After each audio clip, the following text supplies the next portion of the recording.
Ito, tanggap na report mula sa probinsya ko sa Panaman ay Moncada PNP.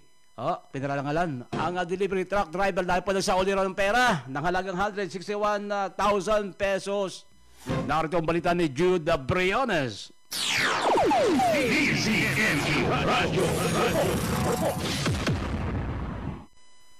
Binigyan ng parangal at pagpapahalaga ng Moncada Municipal Police Station na pinamumunuan ni Police Major Jim Gambua si Ginoong Delson Coniega ng Barangay Baquero Sur, Moncada, Tarlac, isang delivery truck driver ng Siptar Construction Supply sa naturang bayan dahil sa kanyang pagpapamalas ng katapatan ng ibalik nito ang napulot niyang bag na naglalaman ng mahigit 161,000 pesos na pera, cellphone, mga ATM, mga mahalagang ID, susi ng sasakyan at susi ng apartment.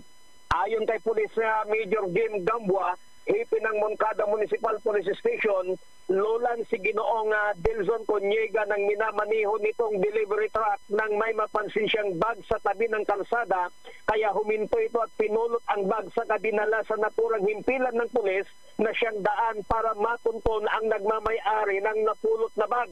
Nakilalang may-ari ng nawawalang bag na naglalaman ng mahigit 161,000 pesos na pera na sa Ginoong Victor Zahor, 79 anyos, presidente ng Pasong Tamo, Quezon City, na kasalukuyang nagbabakasyon sa Moncada, Tarlac.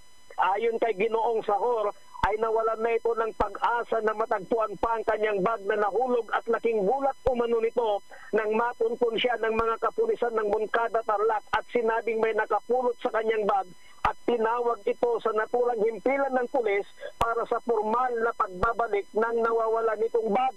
Pinuri naman ng mga kapulisan ng Moncada, Tarlac si Ginoong Delson Coniega na sa kabila ng hirap ng buhay ay hindi ito nasilaw sa napakalaking halaga ng pera at mas pinili pa nito na ipakita ang kanyang katapatan at ibinalik ang kanyang napulot na bag na naglalaman ng mahigit 161,000 pesos na pera at mga mahalagang bagay.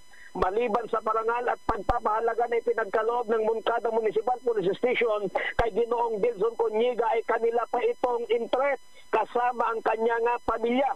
Ayon kay Police Major Jim Gambua, ay bibihira na lamang ang ganitong mga tao na may katapatan kung kaya't kanila itong pinarangalan upang magbigay inspirasyong halimbawa sa komunidad na mas pipiliing ipamalas ang paggawa ng tama't mabuti sa pamamagitan ng pagpapamalas ng katapatan.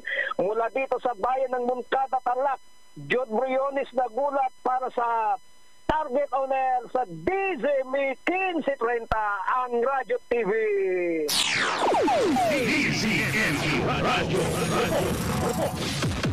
Maraming salamat kay Jude Briones. Live na live. Maraming salamat po. Yung mga, dapat bigyan ng parangal yung mga ganyan tao, no? Bibihira nga po. Ikaw yung nakaraan yung security guard naman sa isang, di ko alam kung sumol ba yun, isinoli rin yung pera, no?